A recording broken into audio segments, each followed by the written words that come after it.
പക്ഷെ അമ്മ വിളിക്കും എല്ലാ ദിവസം. രാത്രി ഒരു ദിവസം ഒരു നേരം വിളിക്കണം. അത് മസ്റ്റാ. കള്ളം പറയുന്നതിന് ഇവര് ക്യാപ്പ് എന്നൊക്കെയാ പറയുന്നത്. അഭിനയിക്കണം. ആ, അതിന്റെ കൂടെ കിട്ടുന്നത് ബോണസ് ആണ്. ആർട്ടിസ്റ്റുകൾ എപ്പോഴും ഒരു ഡിസിപ്ലിൻ വേണമെന്ന് എനിക്ക് തോന്നാറുണ്ട്. അല്ലെങ്കിൽ അതാ ഞാൻ കണ്ടേക്കുന്ന ആർട്ടിസ്റ്റുകളൊക്കെ അതുണ്ട്. ഓ ഇങ്ങനെയാണല്ലേ എന്ന് അപ്പോഴാണ് ഞാൻ ആലോചിക്കുന്നത്, ഞാൻ ജെൽസിയാണോ.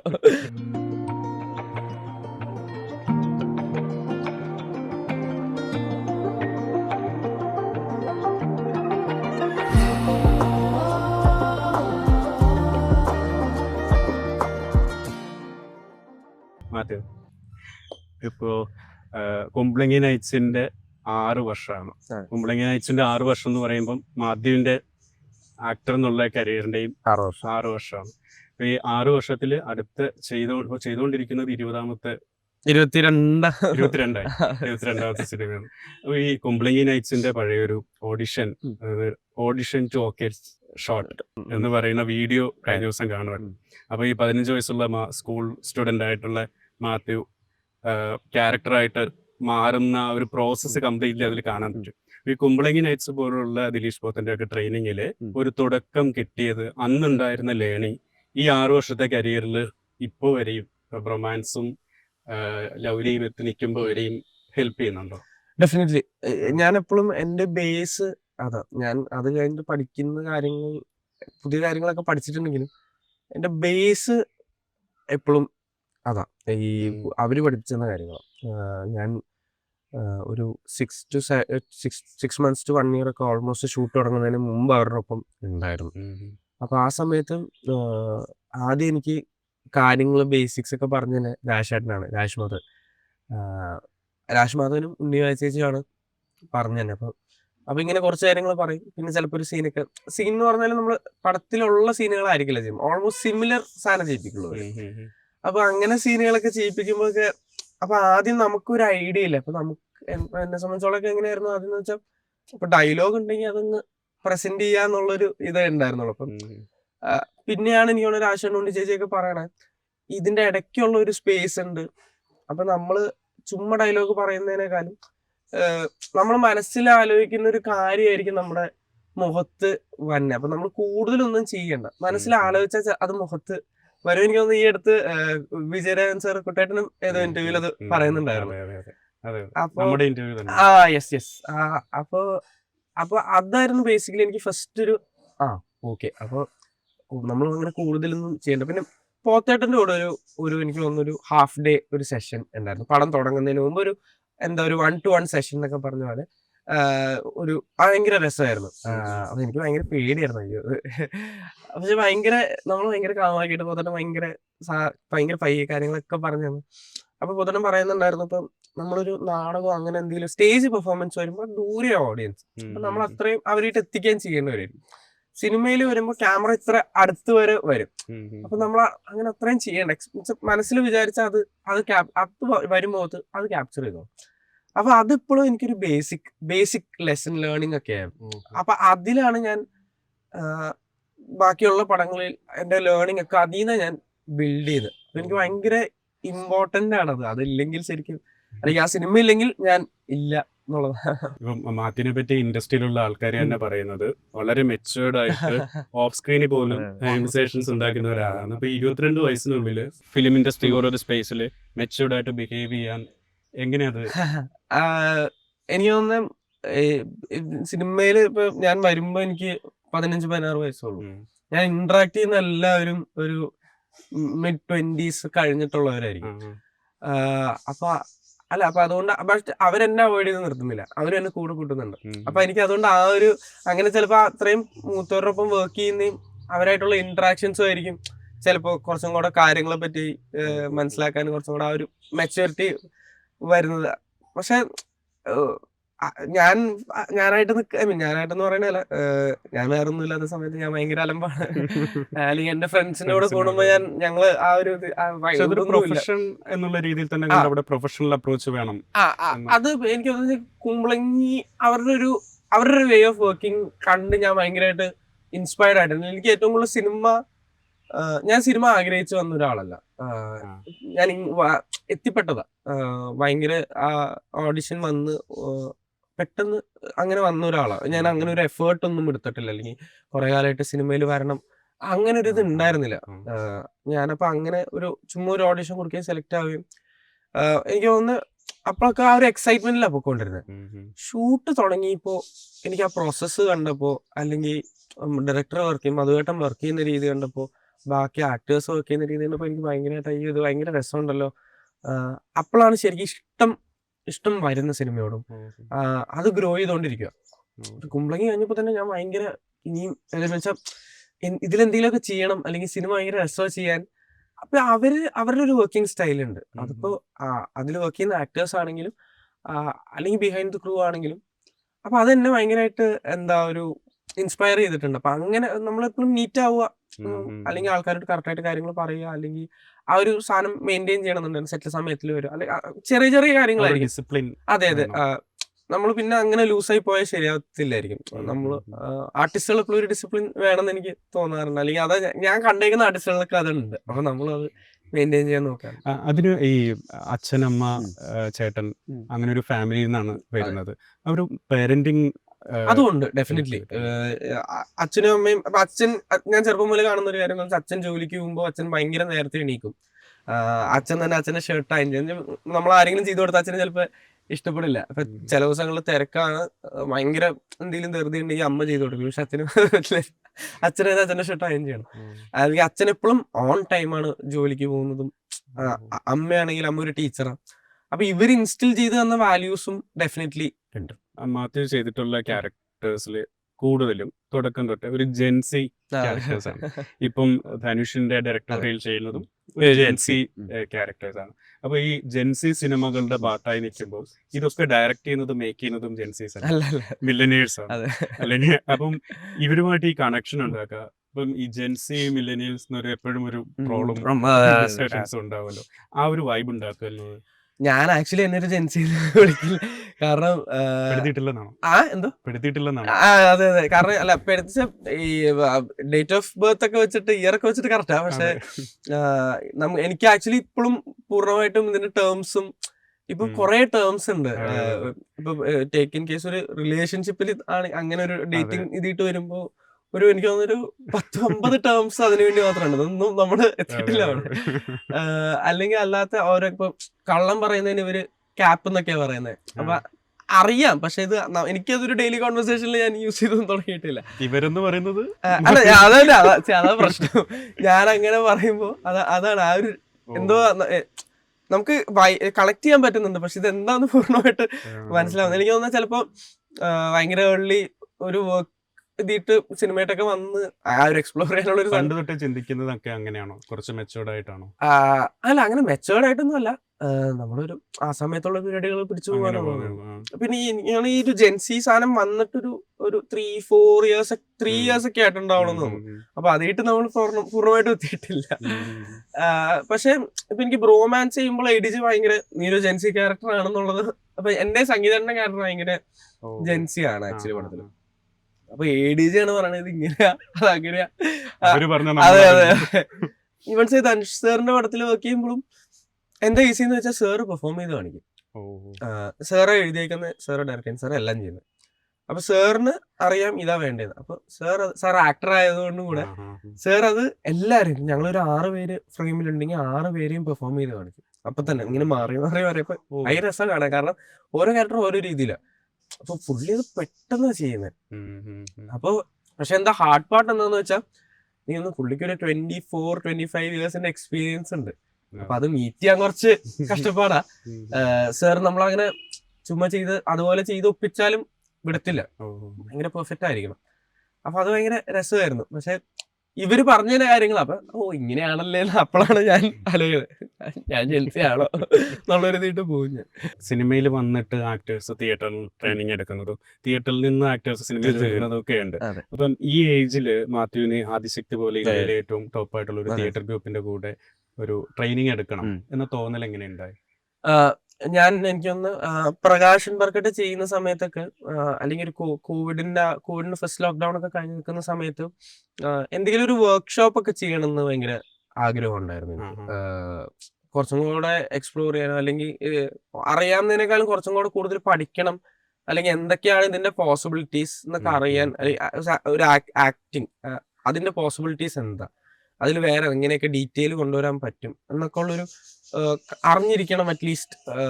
ഡെഫിനറ്റ്ലി അത് എത്താൻ സമയമെടുക്കും, പെട്ടെന്ന് എത്താൻ പറ്റില്ല. പക്ഷെ എന്നാലും എന്തോരം ഉണ്ട് അതിന്റെ റേഞ്ച് എന്ന് അറിഞ്ഞിരിക്കണം. അപ്പൊ എന്തെങ്കിലും വർക്ക്ഷോപ്പ് ഒക്കെ ചെയ്യണം ഇങ്ങനെ ആ ഒരു ഇതുള്ള സമയത്താണ് അരുൺ ചേട്ടൻ പ്രകാശൻ മാർക്കറ്റിന്റെ ചീഫ് അസോസിയേറ്റ് ആയിരുന്നു, ഈ ബ്രോമാൻസിന്റെ ഒക്കെ director, Jo and Jo Bromance 18 years.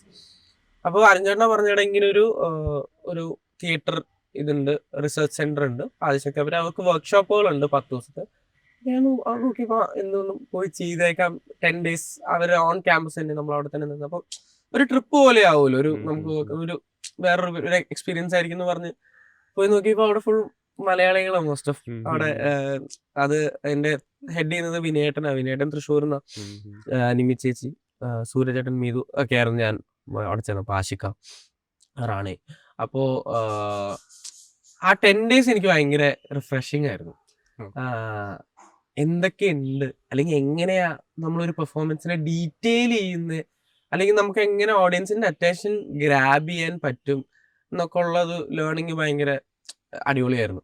പിന്നെ ഞാനപ്പോ വർക്ക്ഷോപ്പിനല്ലേലും ഗ്യാപ്പൊക്കെ കിട്ടുമ്പോൾ ഞാൻ ചുമ്മാ പോയി അവര് റിഹേഴ്സ് ചെയ്യുമ്പോ ഒക്കെ പോയിരുന്നു ഇങ്ങനെ കണ്ടിരിക്കും. അപ്പൊ ഒരു ആക്ടർ അറ്റ് വർക്കിനെ കാണാൻ ഭയങ്കര രസമാണ്. പിന്നീട് സിനിമ ചെയ്തപ്പം അതിനകത്തുള്ള ടേക്ക് അവേസ് ഉണ്ടായിരുന്നു. പേഴ്സണലി ഒക്കെ ഒരു മാറ്റം ഉണ്ടായോ? ഡെഫിനറ്റ്ലി. അത് ഏറ്റവും കൂടുതൽ ഹെൽപ്പ് ചെയ്തേക്കുന്നത് ജോ ആൻഡ് ജോയില. കാരണം ഞാനും നിഖില ചേച്ചി ഉണ്ടായിരുന്നു ഫസ്റ്റ്. ആദ്യമായിട്ട് ഞങ്ങൾ മീറ്റ് ചെയ്യുന്നത് വർക്ക്ഷോപ്പിലാണ്. എനിക്ക് തോന്നുന്നു അത് കഴിഞ്ഞിട്ടാണ് നിഖില ചേച്ചിനെ കാസ്റ്റ് ചെയ്യുന്നത് ജോ ആൻഡ് ജോയില. അപ്പൊ ഞങ്ങള് വർക്ക്ഷോപ്പ് ഒക്കെ ചെയ്ത് കഴിയാറായപ്പോഴാണ് നിഖില ചേച്ചി ആണ് ജോ മോള് ചെയ്യുന്നതെന്ന് എനിക്കറിയാം. അപ്പൊ ഞങ്ങൾ ഓൾറെഡി ഒരു സിംഗായി. അപ്പൊ ഞങ്ങൾ ജോ ആൻഡ് ജോ ഫുൾ ചെയ്തത് right after the workshop Jo and Jo തുടങ്ങുന്നത്. അപ്പോ ആ പടത്തിൽ ഏറ്റവും കൂടുതൽ അത് അപ്ലൈ ചെയ്യാൻ പറ്റിയിട്ടുണ്ട്. അപ്പൊ ഞങ്ങൾ രണ്ടുപേരുള്ള സീനുകളൊക്കെ അതായിരിക്കും. ആ ഒരു അല്ലെങ്കിൽ ചേച്ചി അനിയനെ പോലെ ഉള്ള ആ കെമിസ്ട്രി കൊണ്ടുവരാൻ പറ്റുന്നത് ഒന്ന് അവിടെ വെച്ച് ഞങ്ങൾക്ക് 10 ദിവസം സ്പെൻഡ് ചെയ്യാൻ പറ്റി. പിന്നെ ഞങ്ങൾക്ക് രണ്ടുപേർക്കും വേറെ കുറച്ച് പുതിയ പരിപാടികളൊക്കെ കിട്ടിയിട്ട് ഞങ്ങൾ അത് അങ്ങോട്ടും ഇങ്ങോട്ടും ഒക്കെ കൊടുത്ത് ചെയ്യുന്നുണ്ട്. അപ്ലൈ ചെയ്തു. ഈവൻസ് ഇപ്പോഴും അപ്ലൈ ചെയ്യാറുണ്ട് ഞാൻ ചില കാര്യം. കാരണം ചില സീനുകളൊക്കെ ചെയ്യുമ്പോൾ നമുക്ക് ചിലപ്പോൾ സമയം കിട്ടില്ല. വേറെ പല കാരണങ്ങളായിരിക്കും. നമുക്കൊരു ഡയറക്ടർ സമയം തരാത്തല്ല. ചിലപ്പോൾ എന്തെങ്കിലും റഷ് ഉണ്ടാവും, ലൈറ്റ് പോവായിരിക്കും, ലൈറ്റ് മുമ്പ് തീർന്നു സെറ്റിൽ. അതെ, അങ്ങനത്തെ ചിലപ്പോൾ എന്തെങ്കിലും ഒരു ടെക്നിക്കൽ ഡിഫിക്കൽട്ടി ഒക്കെ വരുമ്പോൾ നമുക്ക് ചിലപ്പോൾ പ്രിപ്പയർ ചെയ്യാൻ ചിലപ്പോൾ അത്രയും സമയം കിട്ടില്ല. അപ്പൊ ഇവിടുന്ന് പഠിച്ച ചെറിയ കാര്യങ്ങൾ ഉപയോഗിച്ച് നമുക്ക് പെട്ടെന്ന് ഒരു ഇതിട്ടൊക്കെ എത്താൻ പറ്റും. 22 വയസ്സിനുള്ളില് നമ്മൾ ഈ പല സ്റ്റേജിലൂടെ വളരെ കുറച്ച് 6 വർഷം കൊണ്ട് പോകുന്ന സംഭവം ഈ ഫിനാൻഷ്യൽ മാനേജ്മെന്റ് എന്നൊക്കെ പറയുന്ന കാര്യം പ്രത്യേകിച്ച് സാധാരണ ഒരു ജോലി പോലെയല്ല. സിനിമയിൽ നിന്ന് നമ്മൾ ഈ പ്രായത്തിൽ ഒരു പക്ഷേ സ്വപ്നം കാണാത്ത തരത്തിലുള്ള ഒരു ഇൻകം ഉണ്ട്. ഈ ഫിനാൻഷ്യൽ മാനേജ്മെന്റ്, അതിന്റെ ഡിസിപ്ലിൻ, ഇതിനൊക്കെ ഒരു അഡ്വൈസ് എടുക്കാറുള്ളത് എവിടുന്നാണ്? അച്ഛനും അമ്മയാണ്. ഡെഫിനറ്റ്ലി ഒന്ന് ഒരു ലാസ്റ്റ് 3 years ഒക്കെ ആയിട്ടായിരിക്കും ഞാൻ നോക്കി തുടങ്ങിയിട്ടുണ്ടാവുള്ളൂ. സ്റ്റിൽ അച്ഛനും അമ്മയും ഇടപെടുന്നുണ്ട്. ബട്ട് അറ്റ്ലീസ്റ്റ് ഒരു ഫസ്റ്റ് 3 years ഒക്കെ എന്ത് കിട്ടിയാലും അച്ഛൻ്റെ അമ്മയുടെ എങ്ങനെ കൊടുക്കുക എന്നുള്ളതേ ഉള്ളൂ. അതിൽ നിന്ന് കുറച്ചെന്തെങ്കിലും എടുത്ത് എനിക്ക് എന്തെങ്കിലും മേടിക്കുക, അല്ലെങ്കിൽ എനിക്ക് ചെയ്യണം എന്ന് തോന്നുന്ന എന്തെങ്കിലും ചെയ്യുക എന്നുള്ളതേ ഉണ്ടായിരുന്നു. ഒരു ലാസ്റ്റ് 3 years ആയിട്ടാണ് ഞാൻ തന്നെ എല്ലാം നോക്കുന്നത്. ബട്ട് സ്റ്റിൽ അച്ഛനും അമ്മയും പറയും ഇത് വേണമെങ്കിൽ ഒന്ന് ഇതിൽ ഒരു FD ഇട്ടു, അല്ലെങ്കിൽ ഒരു ചിട്ടി തരാമോ എന്ന് പറഞ്ഞാൽ അവര് പിടിച്ചു വെക്കും. അല്ലെങ്കിൽ ഞാൻ ചിലപ്പോൾ എല്ലാം കളയുന്നുള്ള ഒരു ഇതിൽ അവർ എന്നെ പിടിച്ചു വെക്കും. അപ്പൊ നിനക്കൊരു സേഫ്റ്റി ഡെപ്പോസിറ്റ് വേണം, എന്തെങ്കിലും പറ്റിയ, അല്ലെങ്കിൽ എന്ത് പറ്റിയാലും പെട്ടെന്ന് ഉപയോഗിക്കാം. അങ്ങനെ അവരൊരു ഇതുണ്ട്. പിന്നെ ഈ പറഞ്ഞ പോലെ എൻ്റെ ഫ്രണ്ട് ഉണ്ട്, ഒരു ക്ലോസ് ഫ്രണ്ട് ഉണ്ട്. പുള്ളി ആക്ച്വലി മ്യൂച്വൽ ഫണ്ട് ഇൻവെസ്റ്റിംഗ് ഇതിലൊക്കെയാണ് വർക്ക് ചെയ്യുന്നത് വെച്ചാൽ അവൻ ജസ്റ്റ് തുടങ്ങിയിട്ടുള്ളൂ. അപ്പൊ അവൻ്റെ അടുത്ത് ചോദിച്ചാണ് കൂടുതലും ഇൻവെസ്റ്റ്മെന്റ് കാര്യങ്ങളൊക്കെ എന്തെങ്കിലും ചെയ്യണം. അപ്പൊ അവൻ അതിലാണ് 24/7 വർക്ക് ചെയ്യുന്ന ഒരാളാണ്. അപ്പൊ അങ്ങനെ ഒരു ഇതും ഉണ്ട്. സേവ് ചെയ്യുക അല്ലെങ്കിൽ സ്പെൻഡ് ചെയ്യുന്നത് ഉണ്ട്, അതും ഉണ്ട്. പക്ഷെ അച്ഛനും അമ്മയും ഈ പറഞ്ഞൊരു ഫ്രണ്ട് അങ്ങനെയാണ് ഒരു ഫിനാൻഷ്യൽ മാനേജ്മെന്റ് നടക്കുന്നത്. പ്രത്യേകിച്ച് ഈ ഏജ് എന്ന് പറഞ്ഞാൽ നമ്മൾ കുറച്ചുകൂടെ ഒരുപാട് ആഗ്രഹങ്ങൾ. അപ്പം അതിനകത്ത് നേരത്തെ തന്നെ ഒരു അഡ്വൈസോ അങ്ങനെ എന്തെങ്കിലും മതി മറക്കരുതെന്ന് പറയാറുണ്ട്. അത് ഭയങ്കര അവർക്കറിയാം ഞാൻ അങ്ങനെ ചെയ്യില്ലാന്ന്. എന്നാൽ പോലും അത് പറയുന്നതും നല്ലതാണ്. നമ്മളെപ്പോഴും ഒരു ഗ്രൗണ്ടഡ്നെസ് വരിക എന്നുള്ളതാണ്. പിന്നെ നമ്മള് എപ്പോ വേണമെങ്കിലും പോവാം. ഈ പറഞ്ഞ പോലെ എന്നും എപ്പോഴും ഉണ്ടാവണമെന്നില്ല. അപ്പൊ ആ പേടി ഉള്ളതുകൊണ്ട് എപ്പോഴും കോൺസ്റ്റന്റ്ലി വർക്ക് ചെയ്യാനുള്ള ആഗ്രഹവും. അതുപോലെ തന്നെയാണ് ഫെയിം എന്ന് പറയുന്നത്. അതെ അതെ നമുക്ക് അത് എപ്പോ വരും എപ്പോ പോകും എന്ന് പറയാൻ പറ്റില്ല. അപ്പൊ ഈ ഒരു ഏജിൽ അതിനെ നമ്മൾ ഡീൽ ചെയ്യുന്നതും ഞാൻ അതിനെ അങ്ങനെ സീരിയസ് ആയിട്ട് എടുക്കാറില്ല. സീരിയസ് ആയിട്ട് എന്ന് പറഞ്ഞാൽ എനിക്കത് അറിയില്ല എന്താണ് ഒരു പ്രോപ്പർ. ഞാനതൊരു ഫെയിം എന്നുള്ള ടേം എനിക്ക് കൂടുതലും റെക്കഗ്നിഷൻ കിട്ടുന്നത് ആ ഒരു ടേം എന്നുള്ള രീതിയിലാണ് ഞാൻ അതിനോട് റെസൊണേറ്റ് ചെയ്യുന്നത്. ആഹ് ഏഹ് എനിക്ക് എന്റെ എന്റെ ഗോൾ എന്താന്ന് വെച്ചാൽ അല്ലെങ്കിൽ അഭിനയിക്കണം. അതിന്റെ കൂടെ കിട്ടുന്നത് ബോണസ് ആണ്. അപ്പൊ ഞാൻ അതിന് അത്രയും സീരിയസ് ആയിട്ട് ഇത് എനിക്ക് എപ്പോഴും വേണം. ഇപ്പൊ ഒരു പോയിന്റില് ഞാൻ അഭിനയിക്കുമ്പോൾ എനിക്ക് അങ്ങനെ ഒരു ഫെയിം അല്ലെങ്കിൽ എന്നെ സെലിബ്രേറ്റ് ചെയ്യണോ എന്നൊന്നും എനിക്ക് അറിയത്തില്ല. ആൾക്കാർ ഞാൻ ചെയ്യുന്ന വർക്ക് റെക്കഗ്നൈസ് ചെയ്യുക, അപ്രീഷിയേറ്റ് ചെയ്യുക, അല്ലെങ്കിൽ ഇതാണ് ഇതിങ്ങനെ ചെയ്തുകൂടെ, ഒരു കറക്ഷൻ നടത്തുക, അങ്ങനെ ഒരു ജേണി പോകണം എന്നുള്ളതാണ് ആഗ്രഹം. ഫെയിം എങ്ങനെ ഡീൽ ചെയ്യണമെന്ന് വെച്ചാൽ ഞാനും ഫിഗർ ഔട്ട് ചെയ്യുന്നുള്ളത് എന്താ, ഇതെങ്ങനെയാ, എന്തൊക്കെ ചെയ്യണം അല്ലെങ്കിൽ എന്തൊക്കെ ചെയ്യരുത് എന്നൊക്കെ ഉള്ളതൊക്കെ ഓൺ ദ ഗോയിലാണ് നമ്മൾ പഠിക്കുന്നത്. പബ്ലിക് സ്പേസിലും അതുപോലൊരു കാര്യം ഒരുപാട് ആൾക്കാർ കൂടുന്ന സ്ഥലങ്ങളിൽ ക്യാമറ അപ്പം അപ്പം അതിനകത്ത് ഈ നമ്മൾ വീഡിയോസിൽ കാണുമ്പോൾ അതിലൊരു മാറ്റം കോൺഷ്യസ്ലി എടുത്തൊരു എഫേർട്ട് ഉണ്ടോ? അല്ല, എന്താ വെച്ചാൽ ഇപ്പൊ ഒരു ഇവന്റിനൊക്കെ പോകുമ്പോ നമ്മൾ സംസാരിക്കണം, അല്ലെങ്കിൽ നമ്മൾ അതിൽ നിന്ന് മാറി നിന്നിട്ട് കാര്യമില്ല. പക്ഷെ അല്ലെങ്കിൽ കാരണം ഇപ്പൊ സിനിമ ഇറങ്ങാം, അതിന്റെ ഒരു ഇവന്റ് ആണെങ്കിൽ അത്രയും പേര് വരുമ്പോ ഇങ്ങനൊരു സിനിമ ഉണ്ട്, ഇതാണ് നമ്മൾ തന്നെ പറയണം. എന്നാലാണല്ലോ അവർക്ക് അറിയാൻ പറ്റില്ല, അല്ലെങ്കിൽ ഓഡിയൻസിന് അറിയാൻ പറ്റത്തുള്ളൂ. അപ്പൊ ആ ഒരു സ്റ്റെപ്പ് ഇമ്പോർട്ടന്റ് ആണ്. അപ്പൊ ഞാൻ അതിൽ നിന്ന് വിട്ടുമാറി നിന്നിട്ട് കാര്യമില്ല. അപ്പൊ അങ്ങനെ ഒരു കോൺഷ്യസ് തീരുമാനം ഉണ്ടായിരുന്നു. അല്ലെങ്കിൽ പണ്ടൊക്കെ എന്താ, നമ്മളിപ്പോ എന്തെങ്കിലും പരിപാടികൾക്ക് പോകുമ്പോൾ ഞാൻ അത്ര ബോധേഡല്ലായിരുന്നു. നമുക്ക് ഇതിലൊരു ഷർട്ട് എടുക്കുക, പാന്റ് എടുക്കുക ഒരിതായിരുന്നു. കുറച്ചും കൂടെ നമുക്കൊന്ന് അല്ലെങ്കിൽ ഒരു ഇവന്റ് ആണല്ലോ, അപ്പൊ ഒന്ന് ഡ്രസ്സപ്പ് ചെയ്യാം എന്നുള്ളൊരു ഇത് വന്നപ്പോ ഒരാളുടെ ഹെൽപ്പ് ചെയ്യാൻ. അല്ലെങ്കിൽ കാരണം ഞാൻ ഇപ്പൊ എന്തെങ്കിലും ഒരു ഡ്രസ്സ് മേടിക്കാൻ പോയാൽ ഒരു നീല ഷർട്ട് കണ്ടാ എടുക്കും, അല്ലെങ്കിൽ ഒരു കറുത്ത ഷർട്ട് കണ്ടാ എടുക്കും. അതെ, അങ്ങനെയാ. അപ്പൊ അല്ലെങ്കിൽ ഇപ്പൊ അതുകൊണ്ട് ഒരാളെ ഹെൽപ്പ് ചെയ്യാനുണ്ട്. അപ്പൊ അപ്പൊ ഇതിങ്ങനെ എനിക്ക് പ്ലാൻ ചെയ്ത്, അപ്പൊ ഞാൻ എനിക്ക് അത്ര ഇത് ആലോചിക്കൊന്നും വേണ്ട. മാനേജിങ്ങിനൊക്കെ ആളുണ്ടോ? ഞാൻ കാരണം എനിക്ക് എന്താ പ്രശ്നം എന്ന് വെച്ചാൽ, കൂടുതൽ കോൾസ് ഒക്കെ വരുമ്പോൾ ഞാൻ ചിലപ്പോ അറ്റൻഡ് ചെയ്യാൻ എനിക്ക് ഇതാവും, പെട്ടെന്ന് കുറച്ച് ഇതാവും. അപ്പൊ അത് ഒരാളുണ്ട് ഒന്ന് മാനേജ്, കാരണം ചിലപ്പോ മിസ് ഔട്ട് ആയി പോകും. അപ്പൊ അതെനിക്ക് ഭയങ്കര അങ്ങനെ മിസ് ഔട്ട് ആവരുത്. അപ്പൊ ആരാണെങ്കിലും കേൾക്കണം എന്നുള്ള ഒരു ഇതുണ്ട് ഓൾവേസ്. കാരണം ആരെ അപ്ലൈ നമ്മൾ എക്സൈറ്റ് ചെയ്യാൻ എന്ന് പറയാൻ പറ്റില്ല, അല്ലെങ്കിൽ എന്താ നമുക്ക് കൊണ്ടുവന്ന് തരിക എന്ന് പറയാൻ പറ്റത്തില്ല. അപ്പൊ ഞാൻ തന്നെ ഷൂട്ടിന്റെ സമയത്തൊക്കെ പോകുമ്പോ അത് മാത്രമേ ചെയ്യാൻ പറ്റത്തുള്ളൂ. അപ്പൊ നമുക്ക് ബ്രേക്സ് കിട്ടും, പക്ഷെ ആ ബ്രേക്സിലും അടുത്തത് എങ്ങനെ ചെയ്യും, അല്ലെങ്കിൽ അടുത്ത ഷോട്ടിൽ എങ്ങനെ ചെയ്യുന്നൊക്കെ ഉള്ളൊരു ഓൾവേസ് അത് വർക്കിംഗ് ആ തലയിൽ. അപ്പൊ അതിന്റെ ഇടയ്ക്കൊക്കെ ഒരു കോള് വന്നാൽ ചിലപ്പോ എടുക്കുക, അതിന് വീട്ടിട്ട് പോലും ചിലപ്പോ വിളിക്കാറില്ല. ഷൂട്ടെല്ലാം കഴിഞ്ഞ് വന്ന് ഉണ്ടെങ്കിൽ മാത്രമേ വീട്ടിട്ട് വിളിക്കുള്ളൂ. ഷൂട്ടിന്റെ ഇടയ്ക്ക് ഷൂട്ടൊക്കെ നടക്കണതിന്റെ ഇടയ്ക്ക് ബ്രേക്കിലൊക്കെ വിളിക്കലൊക്കെ ഭയങ്കര കുറവാണ്. വീട്ടിൽ നിന്ന് വിളിച്ചാലൊക്കെ എടുക്കില്ല, അൺലെസ് ഏർജന്റ് ആണെങ്കിൽ. അപ്പൊ അത് അങ്ങനെ ഒരു ഇതുണ്ട്. ആ ഒരു ഫ്രീഡത്തിലേക്ക് എത്തിയിട്ടുണ്ടോ? അതായത് ഇപ്പം നമ്മള് ഈ ഏജില് എപ്പോ പുറത്തു പോയാലും നമ്മളെ വിളിക്കുകയും തിരക്കുകയും ഒക്കെ ചെയ്യുന്ന ഒരു പ്രായമാണ്. അല്ല, ഫ്രീഡം എത്തിയിട്ടില്ല, ഞാനിങ്ങനെയാന്നേ ഉള്ളൂ. പക്ഷെ അമ്മ വിളിക്കല്ലോ ദിവസം, രാത്രി ഒരു ദിവസം ഒരു നേരം വിളിക്കണം, അത് മസ്റ്റാ. എവിടെ പോയാലും ഒരു രാത്രിയെങ്കിൽ രാത്രി, അല്ലെങ്കിൽ രാവിലെ നെയ്യും വിളിക്കണം. അല്ലെങ്കിൽ അവരെപ്പോഴും വിളിക്കും. ഞാൻ ചിലപ്പോ നൈറ്റ് ഷൂട്ടൊക്കെ വരുമ്പോ നമുക്ക് രാവിലെ ആയിരിക്കും എത്ര, അപ്പൊ രാവിലെ ഒന്നുമില്ല, എങ്ങനെയെങ്കിലും കിടക്കുക, നേരെ ചെന്ന് കിടക്കുക എന്നുള്ള ഒരു നീട്ടായിരിക്കും നമ്മൾ. പിന്നെ എഴുന്നേക്കും അപ്പൊ തന്നെ പോകേണ്ടിയും വരും. അപ്പൊ ഞാൻ മിസ് ഔട്ട് ചെയ്യാറുണ്ട് ഇടയ്ക്ക് ആക്ച്വലി. പക്ഷെ അമ്മ എപ്പോഴും വിളിക്കും, അല്ലെങ്കിൽ അമ്മ പറയും മെസ്സേജ് എങ്കിലും ഇടണം. അപ്പം അതെനിക്ക്, പക്ഷെ എന്റെ പാരന്റ്സ് എനിക്കത് അങ്ങനെ വെറുതെ വിടത്തില്ല എന്ന് എനിക്കറിയാം. പക്ഷെ എനിക്കിഷ്ടമാണ്, നോക്കി, അതുകൊണ്ട് കുഴപ്പമില്ല.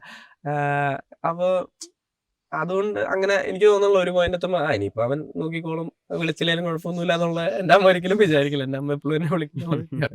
ഇൻഡസ്ട്രി തീരെ പരിചയമില്ലാത്ത ഒരു ഫാമിലിയാണ് മാത്യു ഇങ്ങനെ ഗ്രോ ചെയ്ത് പോകുമ്പോൾ അവര് ഇതുമായിട്ട് പൊരുത്തപ്പെടുന്ന ഒരു പ്രോസസ്സ് കാണുന്നുണ്ടോ?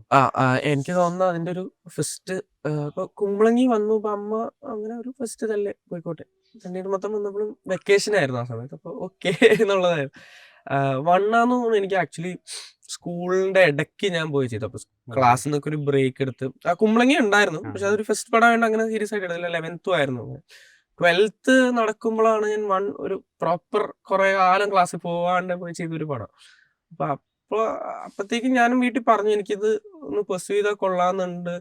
അപ്പൊ അവരപ്പോ ഓക്കെ ആയിരുന്നു. ഓക്കെ, അപ്പൊ അമ്മയുടെ ആഗ്രഹം എന്താന്ന് വെച്ചാൽ പഠിക്കണം, അതും നടക്കണം എന്നുള്ളതായിരുന്നു. പിന്നെ എന്താ പറ്റിയെന്ന് വെച്ചാൽ ഡിഗ്രിക്ക് ചേർന്നു. അപ്പൊ എനിക്കിത് മാനേജ് ചെയ്യാൻ പറ്റുന്നില്ല സത്യം പറഞ്ഞ. ഒരു ഇതില് ഫുൾ ഓൺ കൊടുക്കുക എന്നുള്ളത്. അപ്പൊ എനിക്ക് അതെന്താന്ന് വെച്ചാൽ എക്സാം മാത്രം പോയി എഴുതിയാൽ മതി എന്നുള്ളൊരു ഫ്രീഡം നമുക്ക് ആ കോളേജിൽ നിന്ന് തന്നിട്ടുണ്ടായിരുന്നു. പക്ഷെ എനിക്കെന്തോ എന്നെ സംബന്ധിച്ചോളം വെറുതെ ഞാൻ പഠിക്കുന്നില്ല, ചുമ്മാ പോയി പാസ്സാവാൻ എനിക്ക് അങ്ങനെ ഒരു ഡിഗ്രിയുടെ ആവശ്യം തോന്നിയില്ല. ഞാനൊന്നും ചെയ്യുന്നില്ല അതിനുവേണ്ടി. അപ്പൊ ഞാൻ പിന്നെ പതുക്കെ അമ്മയുടെ അടുത്ത് പറഞ്ഞു ഇത് നടക്കില്ല, ഞാൻ പതുക്കെ ഡ്രോപ്പ് ചെയ്തോട്ടെ എന്നൊക്കെ ചോദിച്ചപ്പോ അപ്പത്തേക്കും അവർക്ക് പൂർണ്ണമായിട്ടും മനസ്സിലായി ഇവൻ ഇതിൽ തന്നെ നിൽക്കത്തുള്ളൂ, വെറുതെ തലക്കടിച്ച് കൊടുക്കണ്ട, അത് നിർബന്ധിക്കേണ്ട എന്നുള്ളതിൽ. അമ്മ ടീച്ചറും കൂടെ, അമ്മ മാത്സ് ടീച്ചറാണ്, അമ്മ ഹയർ സെക്കൻഡറി ആണ് പഠിക്കുന്നത്, അച്ഛൻ എഞ്ചിനീയറാണ്. അപ്പൊ അവർക്ക് രണ്ടുപേർക്കും എനിക്കൊരു ഡിഗ്രി വേണമെന്നുള്ള ഭയങ്കര ആഗ്രഹം ഉണ്ടായിരുന്നു.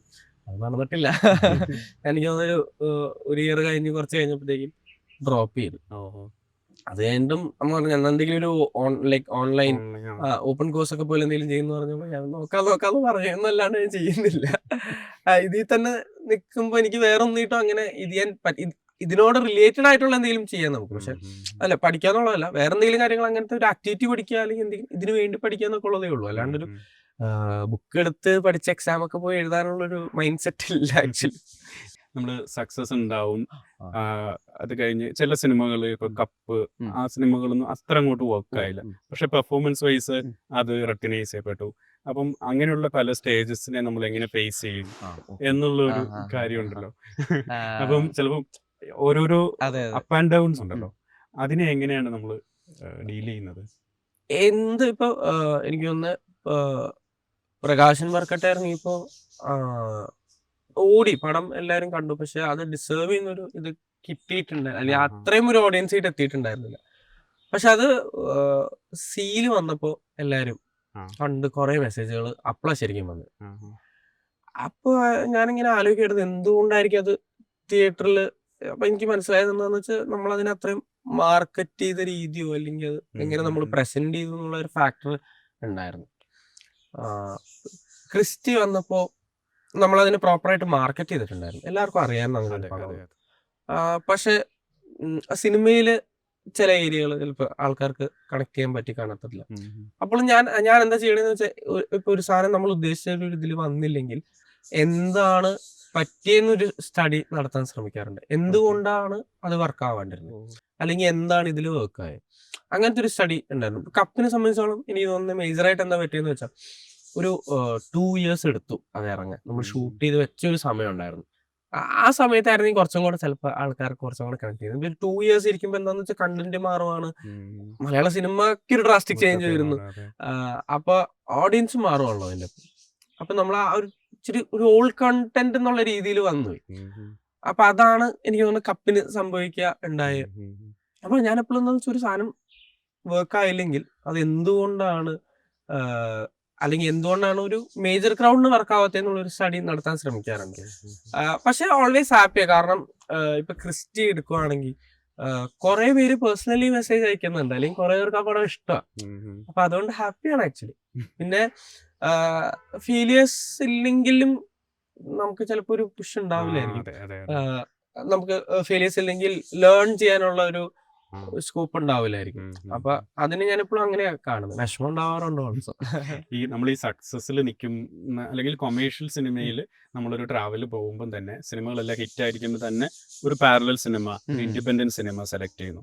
ഡോൺ പാലത്രയുടെ ഫാമിലി എന്ന് പറഞ്ഞ സിനിമ, അത് IFFKയിലും ഇന്റർനാഷണൽ ഫെസ്റ്റിവൽസിൽ സ്പേസ് കിട്ടുന്നു. ആ ഒരു ഡിസിഷൻ എങ്ങനെ എടുത്തു? അല്ല, എനിക്ക് ഡോൺ ചേട്ടന്റെ സിനിമകൾ ഭയങ്കര ഇഷ്ടമാണ്, കാണാറുണ്ട്. ഞാൻ എനിക്കൊന്ന് 2-3 കണ്ടിട്ടുണ്ട്. എനിക്ക് ആസ് എ ഫിലിം മേക്കർ എനിക്ക് ഭയങ്കര ഇഷ്ടമാണ്. അല്ലെങ്കിൽ ഞാൻ അങ്ങനത്തെ സിനിമകൾ കാണുന്ന ആളാ, അല്ലാണ്ടുള്ള ഇന്റർനാഷണൽ ഫിലിംസ് അങ്ങനെ മൊബൈലൊക്കെ ഞാൻ ഇരുന്ന് കാണുന്ന ഒരാളാണ്. നേരത്തെ അതെ. എനിക്കൊന്ന് നേരത്തെ സിനിമയിൽ വന്നതിന് ശേഷം അബ്ബാസ് കിർസ്താമിയുടെ ഒക്കെ കുറെ സിനിമകൾ ഇരുന്ന് കാണുന്ന ആളാണ്. അപ്പൊ ആ ഒരു ഫ്ലോ ഫിലിം ഉണ്ടാക്കുന്ന ഒരാളാണ് ഡോൺ ചേട്ടൻ എനിക്ക് തോന്നാറുണ്ട് ഇവിടെ. അങ്ങനെയെന്നല്ല, ഇവിടെ അതിന്റെ ഒരു ഇത് ഉള്ള ഒരു ഇൻഡിപെൻഡന്റ് സിനിമയൊക്കെ. അപ്പൊ ഡോൺ ചേട്ടൻ അതിൽ അടിപൊളിയാ. അപ്പൊ എനിക്കിപ്പോ ഡോൺ ചേട്ടൻ വിളിച്ചു, എന്റെ അടുത്ത് പറഞ്ഞു ഇങ്ങനെ അധികമൊന്നും ഇല്ല, 3 ദിവസത്തെ ഒരു പരിപാടി, പക്ഷെ മാറ്റി ചെയ്താൽ നന്നായിരിക്കും എന്ന് പറഞ്ഞത്. ഞാൻ ഇമ്മീഡിയറ്റ്ലി യെസ് പറയാനാ തോന്നി. എനിക്ക് ഡോൺ ചേട്ടൻ്റെ കൂടെ പോയി വർക്ക് ചെയ്യണം എന്നുണ്ടായിരുന്നു. ആക്ച്വലി ഡോൺ ചേട്ടന്റെ കൂടെ ഒരു ഫുൾ ലെങ്ത് സാധനം ഞങ്ങൾ ചെയ്യാനിരുന്നു. പക്ഷെ എനിക്കെന്താ വെച്ചാൽ ബാക്കി കമ്മിറ്റ് ചെയ്ത പ്രോജക്ട്സ് ഒക്കെ ഒന്ന് ഡിലേ വന്നുകൊണ്ട് അവരുടെ ഒരു ടൈം ഫ്രെയിം ഇട്ട് എനിക്ക് എത്താൻ പറ്റില്ല. എനിക്ക് ഭയങ്കര വിഷമമുണ്ട്. അപ്പോ പക്ഷെ എനിക്ക് ആ ഷൂട്ട് ഭയങ്കര ഇഷ്ടമായിരുന്നു. കാരണം എനിക്ക് 3 ദിവസം ഉണ്ടായിരുന്നുള്ളൂ. 3 ദിവസം ആ ഒരു സെറ്റിലുള്ള ഒരു ആംബിയൻസ് നമ്മളൊരു കൊമേഴ്ഷ്യൽ സിനിമ ചെയ്യുന്ന സെറ്റിൽ കിട്ടത്തില്ല. കാരണം കൊമേഴ്ഷ്യൽ സിനിമ ചെയ്യുമ്പോൾ പുൾ ഓഫ് ചെയ്യുമ്പോൾ കുറെ പേരുണ്ട്. ഒരു ലിറ്ററലി ഒരു 70 to 100 പീപ്പിൾ ബിഹൈൻഡ് വർക്ക് ചെയ്യുന്ന ലൈറ്റിലും ഇതിലൊക്കെ. നേരെ തിരിച്ച് ഇൻഡിപെൻഡന്റ് സിനിമയുണ്ട്, നമുക്ക് അത്രയും ക്രൗഡ് ഇല്ല. ഓരോ ഡിപ്പാർട്ട്മെന്റിലും ആവശ്യമുള്ള ഒരാള് ഉണ്ടാവത്തുള്ളൂ. പിന്നെ സിങ്ക് സൗണ്ട് ആയിരുന്നു. അപ്പോ നമുക്ക് എപ്പോഴും നമുക്കൊരു സൈലൻസ് കിട്ടും. നമുക്ക് ഇങ്ങനെ ആലോചിച്ചിട്ടുണ്ടെങ്കിൽ വേറെ ഡിസ്ട്രാക്ഷൻസ് ഇല്ല. അപ്പൊ പിന്നെ ഡോൺ ചേട്ടനും കറക്റ്റ് ആയിട്ട് കാര്യങ്ങൾ പറയും. നമുക്ക് സമയം തരും, ഇഷ്ടം പോലെ സമയം തരും. ലിറ്ററലി എല്ലാ ടേക്കും ഫുൾ പ്ലേ ചെയ്യുന്നുണ്ട് നമ്മൾ. അപ്പൊ നമുക്കിപ്പോ ഒരു സൈഡിൽ നിന്ന് ട്രാവൽ ചെയ്ത് കട്ടായിട്ട് പോകുമ്പോൾ നമുക്കത് ബ്രേക്ക് ചെയ്ത് നമുക്ക് ആ ഫുൾ പ്ലേ ഒരു ഷോട്ടൊക്കെ വെച്ചാൽ ചെയ്യാൻ ഭയങ്കര രസമാണ്. കുറെ നേരം ആ ക്യാരക്ടർ നമ്മുടെ ഉള്ളിൽ വെച്ച് അത് പെർഫോം ചെയ്യാൻ ഭയങ്കര രസമാണ്. അപ്പൊ അങ്ങനെ ഒരു സ്പേസ് വരുന്ന എനിക്ക് തോന്നുന്നത് അതിൽ ഞാൻ ഇങ്ങനെ ഒരു ഡ്രസ്സ് ചേഞ്ച് ചെയ്ത് പുറത്തു പോകുന്ന ഒരു ഷോട്ട് ഉണ്ടായിരുന്നു. അപ്പൊ അതിങ്ങനെ ഡ്രസ്സ് ചേഞ്ച് ചെയ്ത് പോയി പെർഫ്യൂം എടുത്ത് അടിച്ച്, അപ്പോൾ ഇങ്ങനൊരു ഫസ്റ്റ് 3-4 ടേക്സിൽ ആ പെർഫ്യൂമിന്റെ ക്യാപ്പ് കുറച്ച് ലൂസോ അങ്ങനെ ചെറിയ പൊട്ടി എന്തോ ഇരിക്കുക. അപ്പൊ എപ്പോൾ എടുത്താലും ഇത് താഴെ പോകും. അപ്പൊ ഡോൺചേട്ടൻ കട്ട് കളിക്കില്ല. അപ്പൊ ഞാനപ്പോ എന്താ വെച്ചാൽ പോയി എടുത്ത് കൈ പിടിച്ച് അടിച്ച് തിരിച്ച് എടുത്തു വെക്കും. അപ്പൊ അതങ്ങനെ കുറെ നേരം സംഭവിച്ചു. പക്ഷെ അത്രയും സമയം തരുന്ന ഒരാളാണ്, അതാണ് ഉദ്ദേശം. പക്ഷെ അതങ്ങനെ പോകത്തൊരു ടേക്ക് ഉപയോഗിച്ചേക്കുന്നത്. പക്ഷെ ആ ഒരു ടൈം തന്നെ ആളാ. അങ്ങനെ എന്തെങ്കിലും ചെറുതായിട്ടൊരു ഇത് വന്നാൽ അപ്പൊ കട്ട് വിളിക്കുന്ന ഒരാളല്ല. അത് വെച്ചൊക്കെ പ്ലേ ചെയ്യാനൊക്കെ ഉള്ള ഒരു അവസരം ഭയങ്കര രസമാണ്. എനിക്ക് അതുകൊണ്ട് ഇപ്പോഴും ഡോൺ എന്തെങ്കിലും പറയുന്നത് എനിക്ക് ഇപ്പോഴും ചെയ്യണം എന്നുള്ള ആഗ്രഹം ഭയങ്കര കൂടുതലാണ്. എക്സ്ട്രീംലി ഡിഫറെന്റ് ആയിരിക്കും ലിയോ. അതെ. ഇപ്പം വിജയ്, ലിയോ അങ്ങനെ ഒരു പ്രോജക്റ്റ് വരുമ്പോൾ ഒരുപാട് സംസാരിച്ചിട്ടുണ്ട് ലിയോനെ പറ്റിയും അതിലെ ക്യാരക്ടറിനെ പറ്റിയൊക്കെ. അപ്പം തമിഴിലൊരു ഇത്രയും വലിയൊരു ലോഞ്ച് നമ്മൾ ഏതൊരു ആക്ടറും ആഗ്രഹിക്കുന്ന ലോഞ്ചാണ്.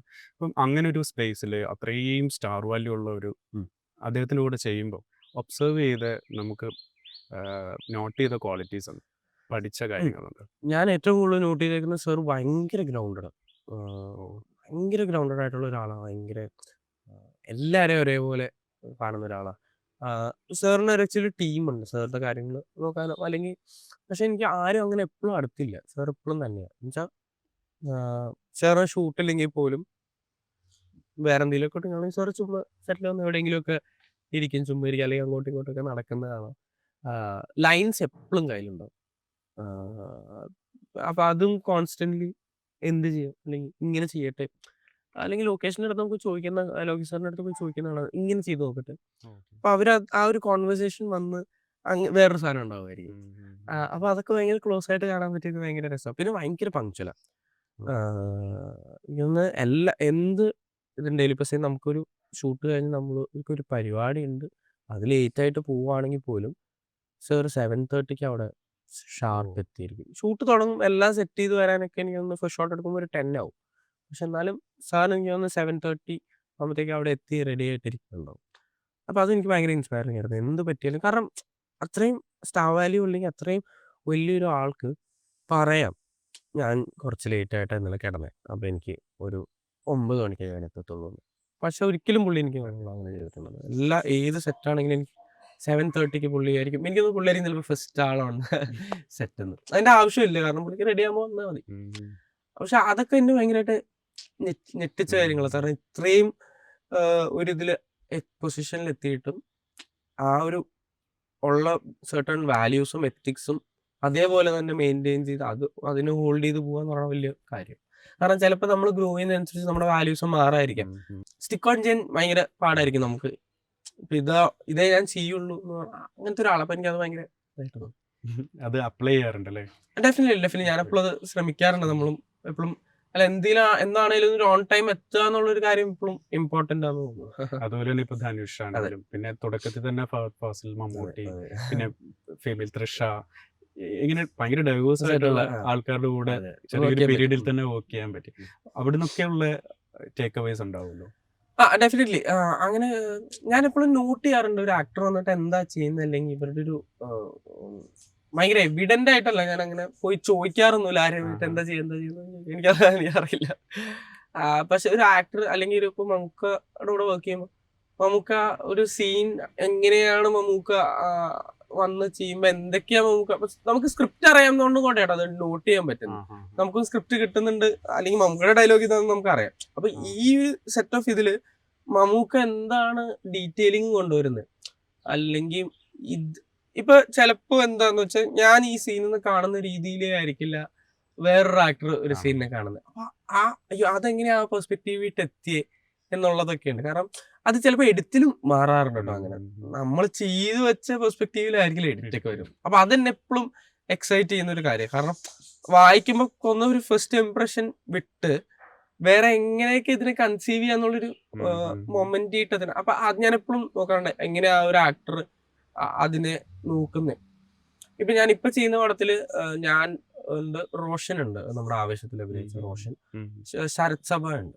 അപ്പൊ ഞങ്ങള് മൂന്നുപേർക്കും കുറെ കോമ്പിനേഷൻസ് ഉണ്ട്. അപ്പൊ ഞങ്ങള് എപ്പോഴും ഇങ്ങനെ ഒരുമിച്ചിരിക്കും. അതുകൊണ്ട് ഞങ്ങളിങ്ങനെ ചുമ്മാ സംസാരിക്കുന്നതായിരിക്കും ഇങ്ങനെ ചെയ്താൽ അങ്ങനെ ഭയങ്കര എക്സൈറ്റിംഗ്. കാരണം ഫസ്റ്റ് വായിച്ച് ഉള്ളൊരു തോട്ട് മാറ്റി അതിന് വേറൊരു ലെയർ ആഡ് ആവുകയാണ്, കുറച്ചും കൂടെ മീനിങ് വരികയാണ്. അപ്പൊ അതാണ് ഞാൻ എപ്പോഴും ശ്രദ്ധിക്കാറത്, എങ്ങനെയാണ് ഇവരിതിനെ അപ്രോച്ച് ചെയ്യുന്നത്, അല്ലെങ്കിൽ ഏത് പെർസ്പെക്റ്റീവിൽ അവരിത് എടുക്കുന്നത്, എങ്ങനെയാ അവരതിട്ട് എത്തുന്നത്, അല്ലെങ്കിൽ പെർഫോം ചെയ്തുകൊണ്ടിരിക്കുമ്പോൾ എന്തിലൊക്കെയാണ് സ്ട്രെസ് ചെയ്യുന്നത്, അല്ലെങ്കിൽ എന്ത് ആക്ടിവിറ്റിയാണ് അവർ ഡീറ്റെയിൽ ചെയ്യാൻ ഉദ്ദേശിക്കുന്നത് എന്നുള്ളതൊക്കെ ഞാൻ എപ്പോഴും നോട്ട് ചെയ്യാറുണ്ട്. ഇപ്പം ലവ്ലിയാണ് വരുന്നത് മറ്റൊരു പ്രോജക്റ്റ്. 3D എത്ര ആക്ടേഴ്സിന് ഇപ്പൊ എനിക്ക് ആക്ച്വലി 3D പ്ലാൻ ഉണ്ടായിരുന്നില്ല. അവിടെ ഇനീഷ്യലി ഉണ്ടായിരുന്നു 3Dയിലൊക്കെ ഷൂട്ട് ചെയ്യണം. അപ്പൊ ഭയങ്കര എക്സ്പെൻസീവ് ആയതുകൊണ്ട് നമ്മളത് ഉപേക്ഷിക്കുകയും നമുക്കൊരു ഹൈബ്രിഡ് ചിത്രം, ഒരു ഈച്ചയൊക്കെ ഉള്ള ഒരു സംസാരിക്കുന്ന ഒരു ഈച്ചയുള്ള ഒരു പടം എന്നുള്ള രീതിയിട്ട് എത്തിക്കാം എന്നുള്ള ഒരു പരിപാടി. പിന്നെ ഈ ഒരു പടം കഴിഞ്ഞാണ് ഒരു ഡിസിഷൻ വന്നത് നമുക്ക് 3D ആകാം. നമുക്ക് അജയന്റെ 2ാം വർഷമൊക്കെ അവർ കൺവേർട്ട് ചെയ്യാനുള്ളത്. അപ്പൊ അതിന്റെ ഒരു ഇതിൽ നമുക്ക് ആലോചിച്ച് നമ്മള് ഒരു ഈച്ചയൊക്കെ ഉള്ള പടമാണ്. കാരണം ഈച്ചയുടെ ഏരിയ ഒക്കെ VFX ഓൾമോസ്റ്റ് എനിക്ക് ഒരു 45 to 1 hour ഈച്ചയുടെ ഏരിയ ഒക്കെ VFX ക്രിയേറ്റഡ് ആണ്. അപ്പൊ അത് 3D ചെയ്യുമ്പോൾ കുറച്ചും കൂടെ ഓക്കെ ആയിരിക്കും, അടിപൊളിയായിരിക്കും. അപ്പൊ അങ്ങനെ ഒരു ഡിസിഷൻ. അപ്പൊ ഞാൻ ഭയങ്കര ഒരു 3D പടത്തില് അഭിനയിക്കാൻ പറ്റിയല്ലോ എന്നുള്ളത് ഭയങ്കര, കാരണം 6 years ആയിട്ടുള്ളൂ. അപ്പൊ അതിനുള്ളിൽ 3D പടം എന്ന് പറയുന്നത് ഭയങ്കര വലിയ സംഭവമാണ്. ലവ്ലി ആക്ച്വലി ഭയങ്കര എനിക്ക് ഇനി അതുപോലത്തെ ഒരു സിനിമ എപ്പൊ സംഭവിക്കുന്നുള്ളത് എനിക്ക് അറിയത്തില്ല. ഒരു അനിമേഷൻ അല്ലെങ്കിൽ അങ്ങനത്തെ ഒരു വേറൊരു വേൾഡ്, വേറൊരു ഈച്ചയും ഒരു പയ്യനും തമ്മിലുള്ള ഒരു ബന്ധം ആണ് പടത്തില്. അവരുടെ ഒരു ഇമോഷണൽ കണക്റ്റും അവരെന്തൊക്കെ സംസാരിക്കും, അവരെന്തൊക്കെ ചെയ്യുന്നത്, ഭയങ്കര വിയേർഡ് ആയിട്ടുള്ള ഒരു കോൺസെപ്റ്റാ. എൻ്റെ അടുത്ത് ദിലീഷേട്ടൻ കഥ പറഞ്ഞപ്പോ വിളിച്ചിങ്ങനെ ഒരു സബ്ജക്റ്റ് ഉണ്ട് ഞാൻ പറയട്ടെ എന്ന് വെച്ചപ്പോ ഇങ്ങനെ കഥ പറഞ്ഞപ്പോ ഞാൻ കൊള്ളാലോ അത് ഈച്ചയൊക്കെ. അപ്പൊ ഞാൻ ചോദിച്ചത് എങ്ങനെ ഈച്ചേനെ അപ്പൊ നമ്മൾ അനിമേറ്റ് ചെയ്യുക, ഉണ്ണിമായ ചേച്ചിയാണ് ഈച്ചയ്ക്ക് സൗണ്ട് കൊടുത്തേക്കുന്നത്. അപ്പൊ പെർഫോം ചെയ്യുമ്പോൾ ലിറ്ററലി ഒന്നുമില്ല, ഈച്ച ഇങ്ങനെയൊക്കെ പോകും. അപ്പൊ നമ്മളിപ്പോ എവിടെയെങ്കിലും നിൽക്കുവാണെങ്കിൽ നമ്മൾ ആ പോയിന്റ് ഫിക്സ് ചെയ്യും, എയറിൽ ഫിക്സ് ചെയ്യും. നമുക്ക് ഒന്നും അവിടെ വെക്കാനൊന്നും പറ്റില്ല, കാരണം CG ഇറേസ് ഒക്കെ ചെയ്യുമ്പോൾ ഭയങ്കര ബുദ്ധിമുട്ടായിരിക്കും. അപ്പൊ ഒരു പോയിന്റ് വെച്ച് നമ്മൾ എയറിൽ ഒരു പോയിന്റ് ഫിക്സ് ചെയ്തിട്ട് അവിടെ പിന്നെ അതിങ്ങനെ മൂവ് ചെയ്യണം, അങ്ങനെ മൂവ് ചെയ്യണം എന്നൊക്കെ പറഞ്ഞ് നമ്മൾ ആ ഒരു ഇതില് ഭയങ്കര പാടായിരുന്നു. പക്ഷെ ഭയങ്കര അടിപൊളി ആൾക്കാർ കൂടെ ഉള്ളതുകൊണ്ട് അഷികേട്ടൻ, ദിലീഷേട്ടൻ, ഉണ്ണിമായ ചേച്ചി വോയിസ് മാത്രമേ ഉള്ളൂ. പക്ഷെ ഉണ്ണിമായ ചേച്ചി സെറ്റിൽ വരും ഈച്ചയുടെ സീൻസ് എടുക്കുമ്പോൾ എനിക്ക് ആ വോയിസ് ആ ഒരു ഇത് കിട്ടാൻ വേണ്ടിയിട്ട്. അപ്പൊ അത് ഭയങ്കര ഒരു പുതിയ എക്സ്പീരിയൻസ് ആയിരുന്നു എന്നെ സംബന്ധിച്ചോളം. നമുക്കൊരു ട്രെയിനിങ് കിട്ടിയ സ്പേസ്, ഇപ്പൊ തിയേറ്റർ ഉണ്ട്, ഇപ്പം അല്ലാതെ കുറച്ചുകൂടെ ടൈം കിട്ടി ചെയ്ത ഇൻഡിപെൻഡൻസ് സിനിമ, അല്ലെങ്കിൽ നമുക്ക് ട്രെയിൻ ചെയ്ത ഒരുപാട് ഡയറക്ടേഴ്സും വെൽവിഷേഴ്സും അവർ തന്ന അഡ്വൈസസ് ഉണ്ട്. എവിടെ നിന്നാണ് ആ ഒരു ഊർജ്ജം, ഒരു എനർജി എടുക്കുന്നത് പൊതുവെ? ഡെഫിനറ്റ്ലി എനിക്ക് എന്തെങ്കിലും ഡൗൺ ആയിട്ടൊക്കെ ഇരിക്കുമ്പോഴൊക്കെ ആലോചിക്കാൻ പറ്റുന്ന ഒരു എൻ്റെ ഫസ്റ്റ് പടത്തിന്റെ മെമ്മറീസ് ആണ്. അല്ലെങ്കിൽ കൂടെ കുറെ നല്ല ആൾക്കാർ ഉണ്ട്. ഇപ്പം സമനെയൊക്കെ കണ്ടത്, സമൻ ഓൾവേസ് വർക്കിംഗ് ആണ്, എഡിറ്റർ ആയതുകൊണ്ട് എപ്പോഴും ഓരോ പടം എന്തെങ്കിലുമൊക്കെ ഉണ്ട്. പക്ഷെ സമയം ഇല്ലെങ്കിലും എങ്ങനെയെങ്കിലും സമയം ഉണ്ടാക്കി ചമൻ എന്തെങ്കിലും ഒരു പുതിയ കാര്യങ്ങൾ പഠിക്കാൻ നോക്കുന്നത് ഞാൻ എപ്പോഴും കണ്ടിട്ടുണ്ട്. അല്ലെങ്കിൽ എന്താ പുതിയതായിട്ട് വന്നത്, അല്ലെങ്കിൽ ഈ പടം 824 ഒരു പടം വന്നു, അതിലെന്താ ഒരു പുതിയതായിട്ട് എന്ത് പരിപാടി പിടിച്ചേക്കുന്നത്, അല്ലെങ്കിൽ എന്താണ് ഇതിന്റെ എഡിറ്റ് പാറ്റേൺ, അല്ലെങ്കിൽ എന്താണ് ഈ സിനിമയുടെ സ്ട്രക്ചർ, അങ്ങനെ എപ്പോഴും ചമൻ ടൈം സ്പെൻഡ് ചെയ്യുന്നത് ഞാൻ കാണാറുണ്ട്. അപ്പൊ അതെനിക്ക് ഭയങ്കര ഇൻസ്പയറിങ്. അപ്പൊ ഞാനും അത് തുടങ്ങി, ഒരു പടം വരുമ്പോൾ കണ്ട് അതിന് സ്റ്റഡി ചെയ്യുക, അല്ലെങ്കിൽ ആക്ടർ എന്താണ് ഈ പടത്തിൽ ചെയ്തേക്കുന്നത് എന്നുള്ളതൊക്കെ അങ്ങനെ ഒരു ഊർജ്ജം ലേണിംഗ് ലേണിംഗ് ഉണ്ട്. അപ്പൊ നമുക്ക് ആസ് എ ഗ്രൂപ്പ് അത് നടക്കുന്നുണ്ട്. നമ്മൾ ഇൻഡിവിജ്വലി അല്ലാണ്ട് നമ്മളൊരു ഗ്രൂപ്പായിട്ട് ഞങ്ങളുടെ ഒരു ഫ്ലാറ്റിൽ ഞങ്ങൾ സംസാരിക്കുമ്പോൾ നമ്മൾ ജനറൽ ആയിട്ടായിരിക്കും സംസാരിക്കുന്നത്, പക്ഷെ എൻ്റെ അടുത്ത് അതിൽ നിന്ന് നമുക്കൊരു ലേണിംഗ് കിട്ടുന്നുണ്ട്. അവരങ്ങനെ എപ്പോഴും എന്നെ എൻ്റെ അടുത്ത് നല്ലത് മാത്രം പറയാന്നുള്ളതൊന്നും അല്ല, അവരെ കറക്റ്റ് കാര്യങ്ങൾ അങ്ങനത്തെ ഒരു ഗ്രൂപ്പ് ഉള്ളത് എപ്പോഴും നല്ലതാണ്. കാരണം നമുക്ക് കൂടുതലും കിട്ടുന്നത് അപ്രീസിയേഷൻ ആണല്ലോ പുറത്തുനിന്ന്. അപ്പൊ നമ്മൾ എന്തെങ്കിലും തെറ്റ് ചെയ്താലും ചിലപ്പോൾ ആൾക്കാർ പക്ഷെ കുഴപ്പമില്ലായിരുന്നു എന്നൊക്കെ പറയുള്ളൂ. പക്ഷെ ഇവര് മുഖത്ത് നോക്കി കറക്റ്റ് കാര്യങ്ങൾ പറയുന്നുണ്ട് നമുക്കറിയാം. അത് നമ്മളൊന്ന് റൂട്ടഡ് ആയിട്ട് എപ്പോഴും വെക്കും. നമ്മളല്ലെങ്കിൽ ഈ അപ്രീസിയേഷൻ ഒക്കെ കേട്ടിങ്ങനെ പോകും. അപ്പൊ അതുകൊണ്ട് അങ്ങനെ ഒരു ഗ്രൂപ്പും അങ്ങനത്തെ ഒരു ഫസ്റ്റ് പടവും ഒക്കെ എപ്പോഴും ഭയങ്കരമായിട്ട് എന്നെ പുഷ് ചെയ്യുന്നുണ്ട്. അപ്പൊ അങ്ങനെ എന്നും റൂട്ടഡ് ആയിട്ട് ഗ്രൗണ്ടഡ് ആയിട്ട് മോട്ടിവേറ്റഡ് ആയിട്ട് ഇരിക്കാൻ പറ്റട്ടെ. Thank you thank you so much. All the best.